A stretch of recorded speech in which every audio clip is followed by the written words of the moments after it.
நாகை அருகே நடுக்கடலில் துப்பாக்கி முனையில் 12 மீனவர்கள் கைது. இலங்கை கடற்படை அடாவடி. திருச்சி செப்டம்பர் 29 அடாவடி பண்ணியிருக்காங்க. இது 17/9/2025. இப்போ தான் சமீபத்திய குமுதம் அட்டப்படத்தில் போடுவாங்க. ராஜீவ் கொலை சதியை அம்பலப்படுத்தும் நேரடி சாட்சி. யாரோ சாத்திரின்னு ஒருத்தர் இலங்கையில் இருக்கார். இலங்கைக்காரர். அவர் இப்போது எங்கேயோ பிரான்ஸ்லேயோ எங்கேயோ இருக்கார். அவர் ஒரு புத்தகம் எழுதியிருக்காரு. அந்த புத்தகத்தில் என்ன ராஜீவ் கொலைக்கு என்னெல்லாம் நடந்தது அப்படிங்கிறத அவர் எழுதியிருக்காரு.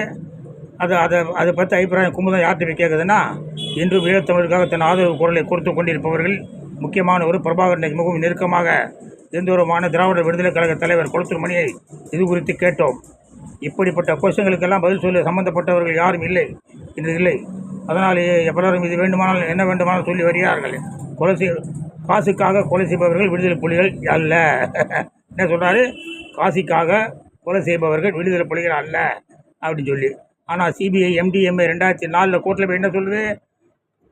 சந்திராசாமி தான் புலிகளுக்கு ராஜீவை கொல்ல ஆவணம் பணம் கொடுத்தாருங்கிட்ட ஆவணம் பொட்டி நேராக இருக்குன்னு சொல்லிச்சா? ஆனால் யாரும் சந்திராசாமியை கண்டுக்கல. இது அர்த்தாப்பில் திருச்சி வேலுசாமின்னு ஒரு காமெடியன். அவர் சொல்கிறார், இந்த கொலையை விடுதலை புலிகள் செய்யவே இல்லை. இது சந்திராசாமி சுப்பிரமணிய சுவாமி சதி தான். இது விடுதலை புலிகள் செய்யலை அப்படின்னு சொல்லி ஒரு ஜோக் அடிச்சிட்டாரு. கடைசியில் என்ன முடிக்கிறாங்கன்னா,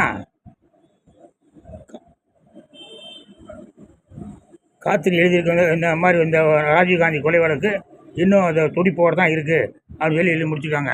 ஆனால் மீனவர்கள் பிரச்சனையை தீர்க்கணும்னா உடனடியாக மோடி என்ன செய்யணும்னா, ராஜீவ்காந்தி கொலையை தூசி தட்டி தூக்கணும்.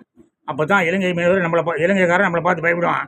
இல்லைன்னா இவர் பாட்டில் நாங்கள் அப்படி ஆகும், நாங்கள் இப்படி ஆகும், காங்கிரஸ் அதை செஞ்சது, காங்கிரஸ் நாட்டை புட்டிச்சராக்கி, காங்கிரஸ் மயக்க நிலையில் இருக்குது, காங்கிரஸ் எல்லாம் ஒன்றும் வேணாம் மிஸ்டர் மோடி.